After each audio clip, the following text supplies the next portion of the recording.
Breaking news about the fourth stimulus check, everybody. This is what I want you to know. There's about 1 million new stimulus relief payments that will be going out this week, and many of you can claim these checks. Progressive and moderate lawmakers are now ready to vote on the new infrastructure and safety net bills. Everybody, this is your fourth stimulus check update, and you want to be sure to stay until the end of this video to find out the latest news about Social Security benefits. The House Democratic leaders have told lawmakers that they hope to vote on President Biden's Build Back Better and infrastructure bills on Tuesday. You hear that sort of dissension in your caucus about where you stand when you present a very positive picture of where you are. I have respect for all of our members in the full spectrum of the big tent that is our Democratic Party. Everybody has the chance to say what they wish.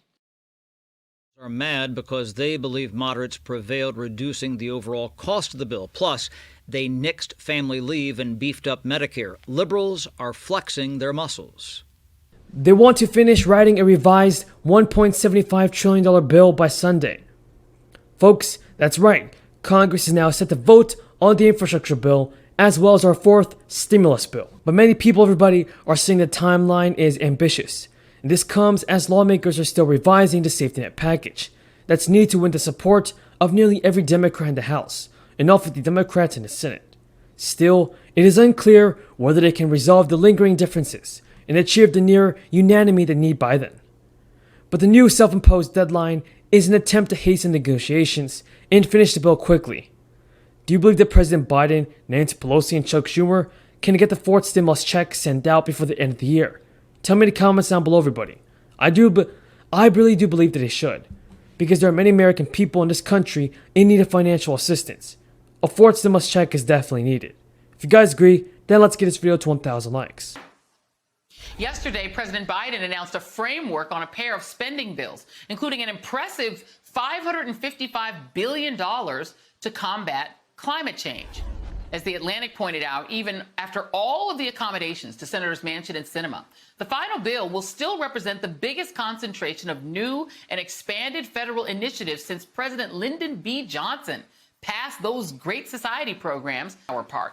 It will create jobs and, as Biden has said, help us to be more competitive. Worked out. Is there going to be Medicare negotiation? You know, we've been campaigning for 2 decades saying let's bring the cost of prescription drugs down. That's a big issue. Are seniors going to get dental, vision, and hearing? That will be a big deal. And so if we just signed the dotted line and didn't wait for this week, we may leave benefits that would improve the lives of people. We want to get the best we can. And if waiting a week is going to deliver more for the working class, it's worth waiting a week. But I want to be very clear. The progressives will deliver for the president. We want the president to have a win. We're willing to compromise, and we're willing to embrace the framework. So it would also require, now this bill would also require the sign-off of centrists like Joe Manchin and Kyrsten Sinema, who have forced significant cuts to the package to win their votes. We would also need support from progressive Senator Bernie Sanders, who said that Biden's framework is missing some key pieces. Still, competing House coalitions gave a thumbs up to the new timeline on Saturday. That's just 2 days after the White House released a $1.75 trillion framework. And numerous House Democrats in competitive districts are now reluctant to vote for a bill that includes legalization if those provisions will comply with Senate budget rules. Everybody, it's also doubtful including the policies that will pass with the Senate parliamentarian. And also here's some good news. It's that time again for the new wave of stimulus payments to go out, specifically for Californians. So that means that these new checks are confined to residents of California, making them distinct from the next wave of child tax credit payments that are poised to go out to millions of Americans in just a few weeks. According to the California Franchise Tax Board, 1.15 million of the Golden State stimulus checks are going out to Californians. In aggregate, they total around 857 million. So, on Monday, 750,000 checks in this wave will go out in the mail. The checks going out Friday, meanwhile, include $400,000 payments. And those have a collective value of around $3.2 billion. 3.3 million of those payments have gone out as direct deposits. The rest, 1.2 million, went out as paper checks in the mail. More important, that 4.5 million figure is about half of the 9 million total Californians who will qualify for these new checks. The state's federal crisis funds, as well as $75.7 billion state state budget surplus, or what's been funding these checks. The state has allocated $480 million to the second gold state stimulus payment, and the California Franchise Tax Board is the agency that's sending it all out. Everybody, this is your fourth. Folks, what do you think about President Biden and Congress so far? Are they doing all that it takes to send out the fourth stimulus check? Tell me in the comments below. As always, thank you so much for watching, and until next time, have a great day. And I'd be able to complete my remarks before the start of the vote. Without objection. Mr. President, it's another day and another really bad idea coming from the Democrats to fund their reckless tax and spending spree. It seems like that to fund this massive amount of spending, they're trying desperately to come up with new revenue sources.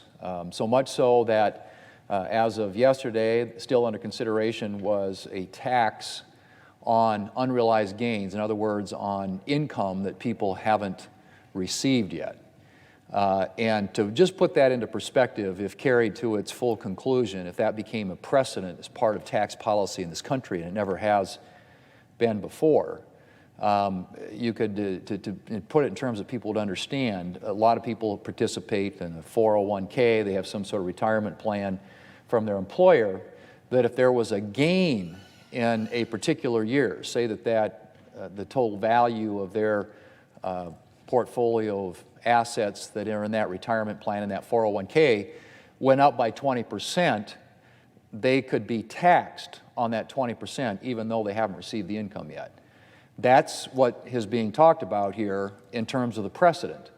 Never before has that been attempted or tried or implemented in American history, where you would actually have a tax on income before people actually ever receive the income. And of course, if you carry that to its natural conclusion, as we all know, markets go up, markets go down. If you had a year where your total value went down by 20%, then what? Do you get a refund from the federal government?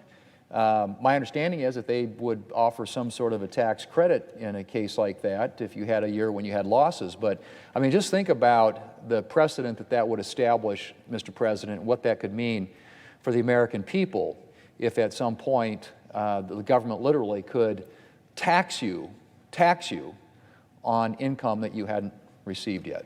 That's the latest really horrible idea, which I think is being shot down by Democrats because they recognize what a horrible idea that is. But it's a good example of the desperate lengths to which Democrats are trying to come up with new ways to fund this reckless tax and spending spree that they seem to be insistent on trying to force through Congress with an evenly divided Senate and evenly divided House of Representatives. Hard to imagine that you could do something that radical, but this entire proposal is that radical, which is why they're having such a hard time getting even people